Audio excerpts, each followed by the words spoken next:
Você conhece bem essa sensação.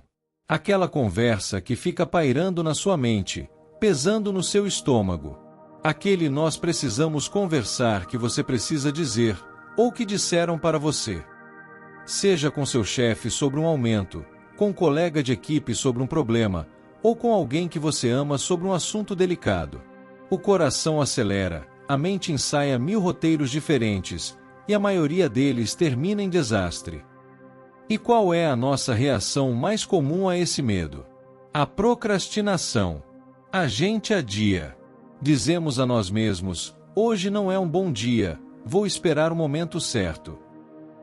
Mas o momento certo raramente chega. E enquanto adiamos, o pequeno problema se transforma em um monstro, a ansiedade cresce e a conversa se torna ainda mais intimidante. Nós evitamos essas conversas porque temos medo do conflito. Porque nunca ninguém nos ensinou como ter uma conversa difícil de forma produtiva. Mas e se existisse um terceiro caminho, além de lutar ou fugir? Um método para falar o que precisa ser dito, com clareza, confiança e respeito? Neste vídeo, eu vou te dar esse método.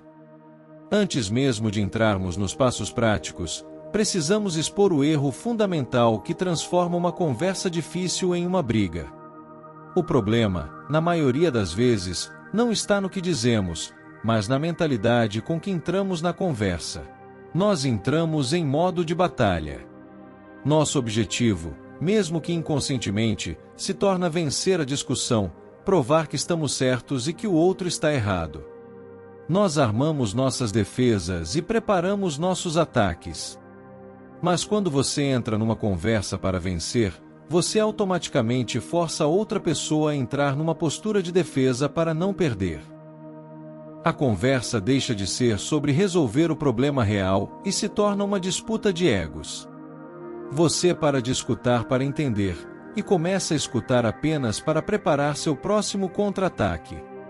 E nesse jogo, mesmo que você ganhe o argumento, os dois lados saem perdendo, porque o relacionamento e a confiança são feridos.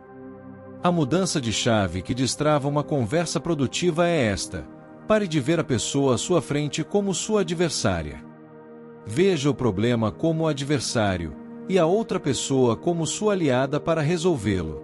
O objetivo não é eu versus você. O objetivo é nós versus o problema. Com essa nova mentalidade de nós versus o problema, podemos começar o nosso plano de ação. E o primeiro passo, o mais crucial de todos, acontece antes mesmo de você abrir a boca. É a preparação. Uma conversa difícil bem-sucedida é 50% preparação e 50% execução. Antes de ir para a conversa, pegue um papel e responda estas 3 perguntas com total honestidade. Primeira, o que eu realmente quero para mim nesta situação? Seja claro sobre seu objetivo. Exemplo, quero ser mais respeitado, quero ter paz de espírito. Segunda, o que eu realmente quero para outra pessoa? Isso te força a ter empatia.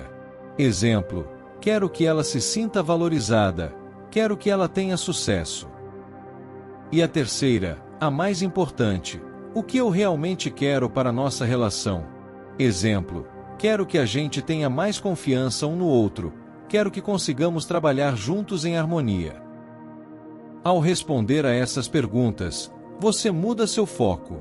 Você para de pensar preciso reclamar disso e começa a pensar precisamos resolver isso para que nosso relacionamento melhore. Essa clareza sobre sua intenção positiva será a sua bússola durante toda a conversa. Com sua intenção positiva clara, é hora de iniciar a conversa. E os primeiros 30 segundos são os mais críticos. É aqui que você define o tom. O segundo passo do nosso método é: comece com fatos, não com julgamentos ou acusações. Qual é a diferença? Julgamentos são a sua interpretação da história. São generalizações que soam como um ataque.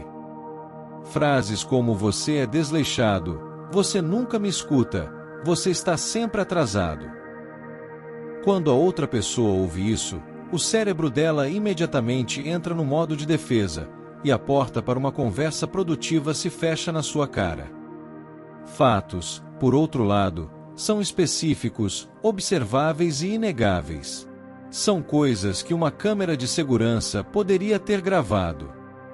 Então, em vez de dizer seu trabalho foi desleixado, que é um julgamento, comece com o fato. Eu notei que no relatório que você entregou ontem, havia 3 erros de digitação na primeira página. Em vez de você sempre se atrasa, diga, na nossa reunião de equipe de hoje, você chegou às 9h15. Começar com um fato específico e neutro convida a outra pessoa a entender a situação, em vez de se defender de um ataque. Depois de apresentar o fato neutro, você abriu a porta para a conversa. Agora, você precisa explicar por que aquele fato é um problema. E a forma como você faz isso é crucial. O terceiro passo do método é: fale sobre o impacto que a situação teve em você, e não sobre a intenção do outro.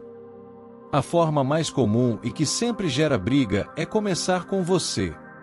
Você me irritou, você não se importa comigo, você me desrespeitou.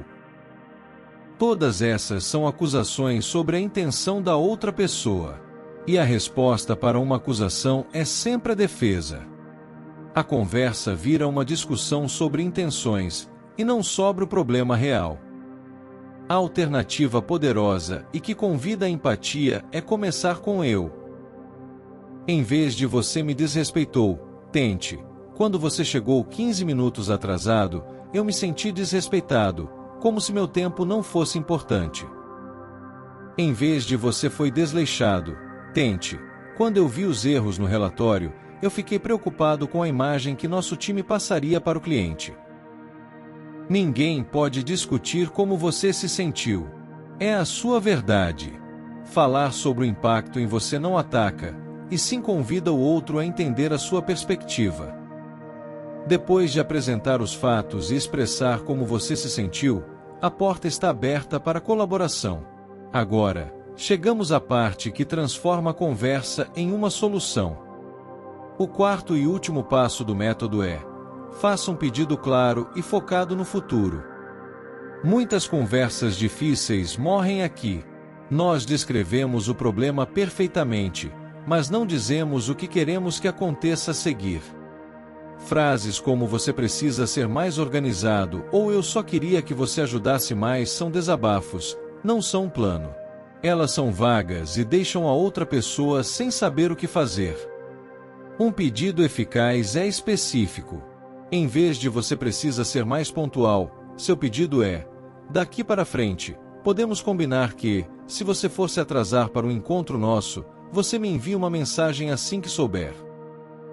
Em vez de "eu preciso de mais ajuda em casa", seu pedido é: eu gostaria que a gente dividisse a tarefa de lavar a louça do jantar. O que você acha de cada um lavar em dias alternados?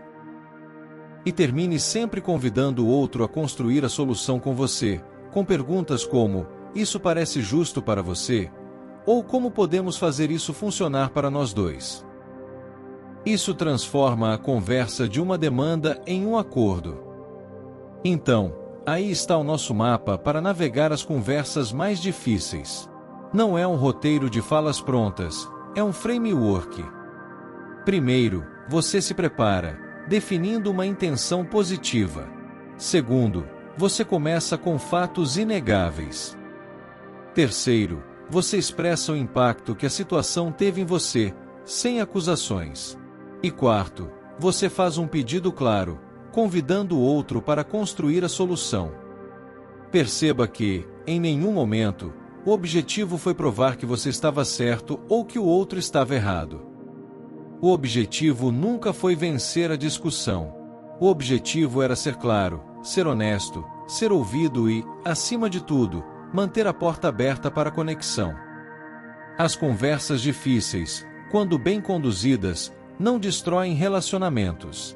Pelo contrário, elas os aprofundam, criando um nível de confiança e respeito que a evitação jamais permitiria.